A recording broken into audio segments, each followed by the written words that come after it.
लेकिन आगे बढ़ते हैं और आगे बढ़ते हुए हम जो आपको खबर देने जा रहे हैं वो ये है जी, पेट्रोल जो है वो दोबारा से महंगा होने जा रहा है और आलमी दुनिया में भी, आलमी मंडी में भी जो पेट्रोल है उसकी मांग में भी एक तो इजाफा है, दूसरा उसके जो कीमत है उसमें भी इजाफा हो रहा है। अब उसका असर पाकिस्तान में भी बहुत ज़्यादा आता है कि वहाँ पर अगर इतनी सी, वहाँ पर अगर ₹1 या ₹2, $1 या $2 कीमत इजाफा होता है, बल्कि डॉलर में तो इस तरह इजाफा होता है, कुछ सेंस में होता है, तो उसका इम्पैक्ट जो है वो पाकिस्तानी मईशत में इतना बुरा आता है कि पाकिस्तान में एक तो ये है कि पहले डॉलर, उसकी पेट्रोल की शॉर्टेज कर दी जाती है कि जब कीमत बढ़ेगी उसके बाद महंगे दामों वो पेट्रोल फरोख्त किया जाएगा। अच्छा, और हमारे लिए दो चैलेंजेस हैं। एक तो जो पेट्रोलियम मसनूआत के उनकी ग्लोबली कीमतों में तो इजाफा हो रहा है, लेकिन हमारी ये जो निगरान हुकूमत है ये डॉलर्स के हवाले से काफ़ी गुमगू की कैफियत का शिकार है। उसकी वजह यह है कि डॉलर्स अभी तक सऊदी अरब ने जो अदायगी करनी थी जी बिल्कुल वो नहीं की है, और जिसके बाइस जो है ना अब मामलात मजीद कॉम्प्लिकेटेड और कॉम्प्लिकेशंस की तरफ जा रहे हैं। खाकान नजीब साहब जो कि माहिर मईशत हैं, साबिक मुशीर ख़जाना हैं, हमारे साथ मौजूद हैं। खाकान भाई, welcome to news morning. Sir बताइएगा क्या मामला है? कभी IMF पर डालकर पेट्रोल की कीमतों में इजाफा कर दिया जाता है, कभी आलमी मार्केट है, नो डाउट उसमें कीमतों में इजाफा हो रहा है। इस वक्त सर एक्चुअल कंडीशन क्या है ग्राउंड में? पाकिस्तान कहाँ पे स्टैंड कर रहा है इकोनॉमिकली फ्यूल को लेकर? बिस्मिल्लाहिर्रहमानिर्रहीम। एक तो ये है कि इसमें कोई शक नहीं है कि जो महंगाई का बोझ है वो लोगों पर इस वक्त बहुत डिफिकल्ट है, इसमें कोई शक नहीं।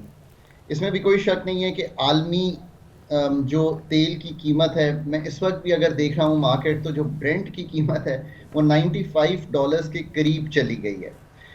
ये आज से चंद हफ्ते पहले चले जाएं तो $85-87 पे, तो एक इंटरनेशनल कीमत जो है वो बढ़ी है।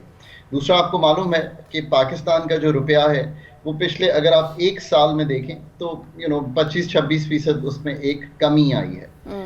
दो कुछ गेम्स हमने 2-2.5-3% के अभी देखे हैं इंटरबैंक में।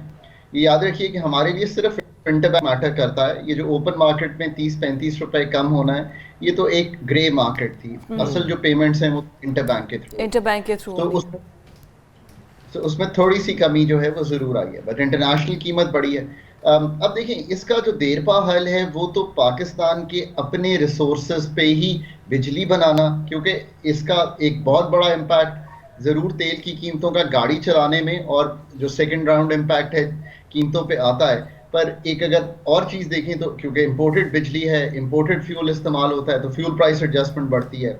बेसिक फ्यूल की है वो भी तब्दील होती है जब बेसिक कीमत एनर्जी की भी तय होती है। सो अगर ये सारा तनाजुल हो आपके सामने और पाकिस्तान की भी इकोनॉमी स्लोइंग हो, दुनिया की भी स्लोइंग हो, इंटरेस्ट रेट भी बढ़ रहे हो, तो क्या करना चाहिए? लेकिन अभी आपकी बात, मैं जो यहाँ पर राइट क्वेश्चन इज कि हमारे पास डॉलर्स तो है नहीं। अगर हमने पेट्रोल को बाहर से मंगवाना है, अब हमने चाइना को भी सूद की किस्त देनी है, हमने सऊदी अरब से जो डॉलर रखे हुए थे वो भी उनको वापस करने हैं, तो हमारे तो रिजर्व्स में डॉलर्स तो ऑलरेडी है नहीं।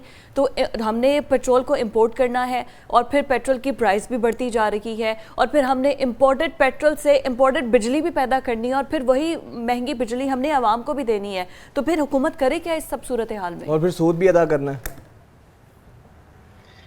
आपकी ये सब बातें जो है इनमें बहुत वजन है, इसलिए मैं हमेशा कहता हूं कि पाकिस्तान को जब तक हम इस शॉर्ट टर्म के भी डॉलर लिक्विडिटी क्रंच से निकालेंगे नहीं, ये मसाइल हल नहीं होंगे।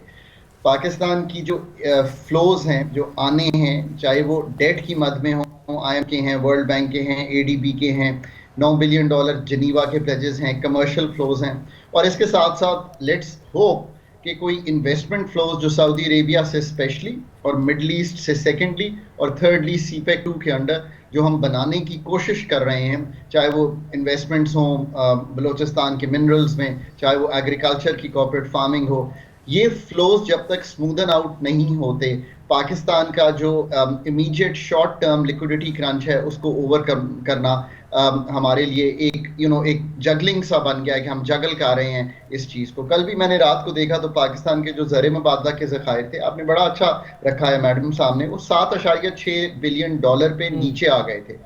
याद रखिए IMF प्रोग्राम के बाद ये $8.7 अरब तक ऊपर चले गए थे। सो $1.1 बिलियन जो है हमने इसमें लूज किया है। दो करंट अकाउंट का डेफिसिट थोड़ा सा कम हुआ है अगस्त के महीने में, जुलाई में बढ़ा हुआ था, बट ओवरऑल आपको ये करना है। पर दूसरी तरफ मैं लोगों को हमेशा ये कहता हूँ कि इस वक्त अपना तर्ज ज़िंदगी बदले हुए है, और ये मैं बात आज नहीं कह रहा, मैं पिछले 14 माह से कह रहा हूँ कि इन्फ्लेशन जो है वो इतनी जल्दी नीचे नहीं आएगी, और एनर्जी इन्फ्लेशन का जो इम्पैक्ट है और जो फूड इन्फ्लेशन का इम्पैक्ट है वो लोगों की ज़िंदगी में तभी कम हो सकता है कि आप अपना एनर्जी का तर्ज ज़िंदगी कंप्लीटली बदल दीजिए। आप अपने घर में जितने अप्लायंसेस हैं वो मेक श्योर कीजिए कि एक पीक टाइम है ना आपका 5 से 9, आप 5 से 9 बिल्कुल बिजली का इस्तेमाल सिफर के करीब ले जाइए। अब आप कहेंगे ये मैं अजीब बात कर रहा हूँ, पर नहीं कर रहा, क्योंकि उस वक्त बिजली का बिल बहुत ज़्यादा हो जाता है। इसी तरह आप घर में जितनी एफिशिएंट अप्लायंसेस पे जाएंगे उतना ही आपका बिजली का बिल संभलेगा।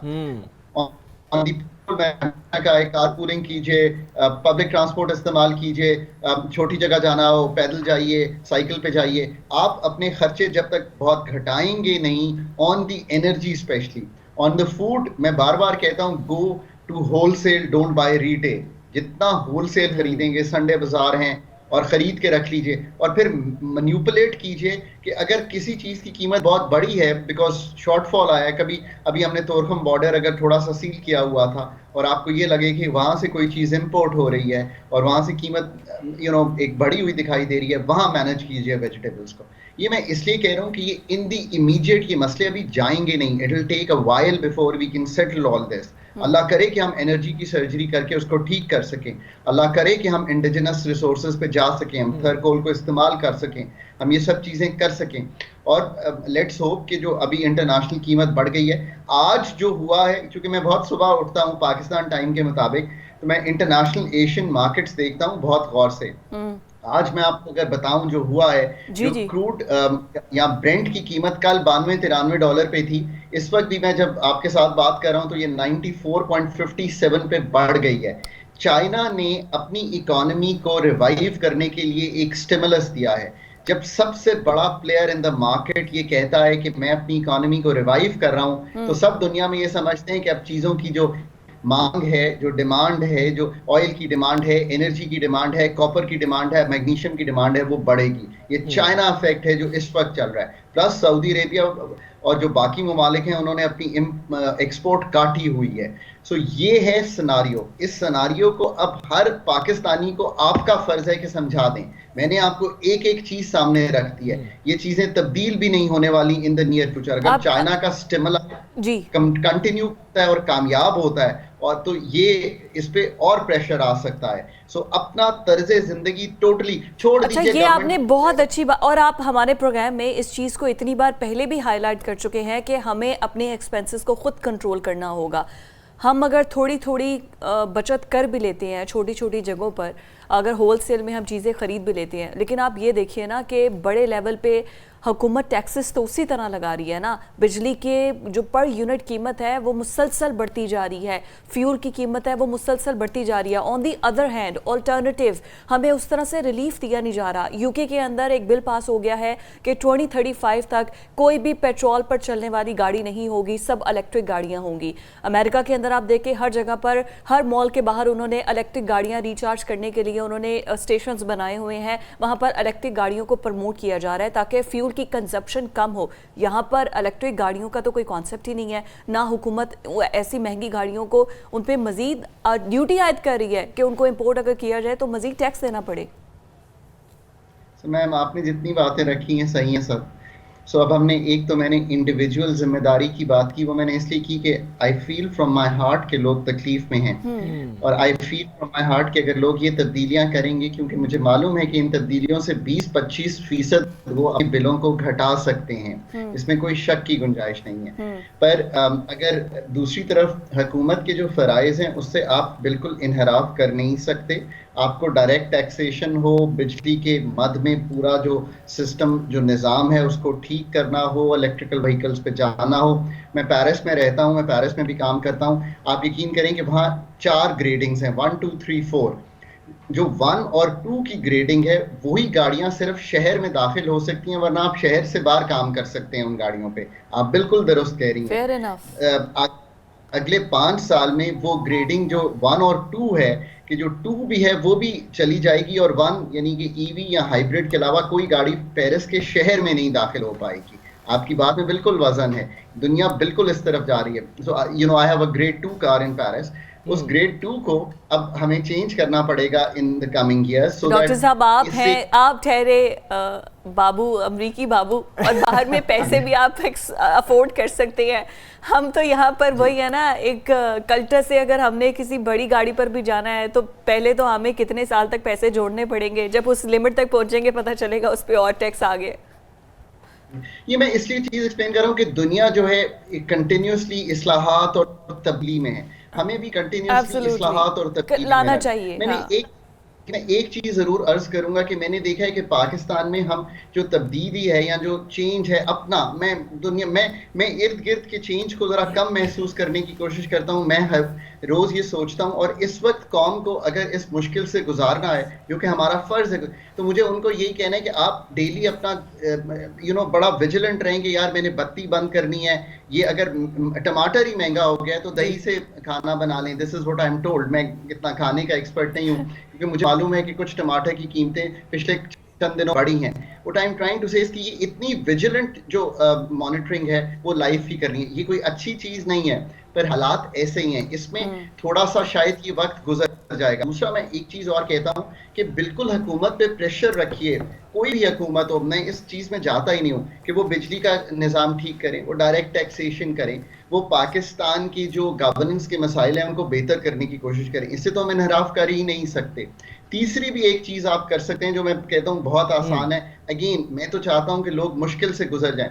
अगर मेरा बेटा मैट्रिक पास है, बहुत सादी सी बात, तो मैं उसको कहूँ यार तुम 8वीं जमात के जो बच्चे हैं उनको तालीम दो। अब आप कहेंगे ये क्या बात हुई? अगर वो 100 रुपए भी कमा लेता है एक हफ्ते के, मैं एक मिसाल दे रहा हूँ, तो वो 100 रुपए भी उसके 100 रुपए हैं। सो हर एक को थोड़ा सा ऐड करना पड़ेगा अपनी इनकम्स को इस तरह से। और ये नहीं है कि नई जाके नौकरियां ढूंढें, फिर कोशिश करें कि नए ये जो कोर्सेज हैं ऑनलाइन वो कुछ करने की कोशिश करें, अखबार में लिखें। खाकान साहब, ये तो आपने बिल्कुल जो सजेशंस दी हैं बहुत आइडियल हैं, बेहतरीन हैं, लेकिन सर गवर्नमेंट लेवल पर अगर हम गवर्नेंस की बात करें तो हमारी नालायकी और नाअहली का इस वक्त हालत ये है कि हमें सिर्फ 15 अरब डॉलर्स के लिए हमें IMF से बिजली के हवाले से रिलीफ लेना पड़ता है। और हम दूसरी तरफ हम देखें कि बिजली चोरी, लाइन लॉसेस की मद के अंदर टैक्सेस टारगेट्स पूरे ना होने में वहाँ पर अरबों रुपया हमारा ज़ाया हो रहा है। अगर हम अपनी गवर्नेंस पे सही तरीके से काम करें और अपनी कारकर्दगी इदारे सही तरीके से करें तो ये सब चंद अरब के लिए, इन डॉलर्स के लिए हमें भीख ना मांगनी पड़े और हम बड़े शादियाने बजाते हैं अगर वहाँ से हमें थोड़ा सा रिलीफ मिल जाता है। मेरे दोस्त, मैंने एक आखिरी जो आर्टिकल लिखा पाकिस्तान के लिए, मेरा ख्याल है लास्ट ही था, वो ये कि our story is ours to write. आपने जो गुफ्तगू की है इसमें कोई शक की गुंजाइश नहीं है। जब तक हम ये अपनी स्टोरी खुद नहीं लिखना शुरू करेंगे, हम अपने टैक्सेस खुद नहीं कलेक्ट करना शुरू करेंगे, पाकिस्तान का टैक्स कलेक्शन का जो इस वक्त भी हुजम है वो बहुत ज़्यादा है कंपेयर टू जो हम कलेक्ट कर रहे हैं, इसमें कोई शक नहीं है। 589 बिलियन, मतलब ये 590 अरब के करीब तो हमें डिपार्टमेंट जो गवर्नमेंट का है पावर का तो कह रहा है कि ये लाइन लॉस और चोरी की मद में मिलकर इस साल मुतवक्के है। अब आप मुझे बताइए, ये 2 अरब डॉलर के करीब है। इसको कम करना हमारा फरीज़ा भी है, और मैं तो कहता हूँ कि ये दीनी फरीज़ा बनाना चाहिए और हर मस्जिद में ऐलान होना चाहिए कि चोरी करना कोई अच्छी चीज नहीं है, चाहे आपके पास नहीं है पैसे देने के फिर भी नहीं। और बड़ों के लिए तो स्पेशली ऐलान होना चाहिए कि चोरी करना जो है वो सऊदी अरेबिया में तो हाथ काटने के बराबर है ना, इतनी सीरियसनेस है उसकी। लेकिन सर ये भी फैक्ट है, लातों के भूत बातों से नहीं मानते हैं, थोड़ा कानून को भी हमें सख्त करना होगा। ऐलानात, नसीहतें तो हमने बहुत ज़्यादा की, अगर कानूनी तौर पर इन सज़ाओं पर सर अमल दरामद हो, कानून का कोड़ा हरकत में आए तो मेरा ख्याल है ये चीज़ें नहीं हो सकती। बहुत शुक्रिया खाकान साहब आपके वक्त का।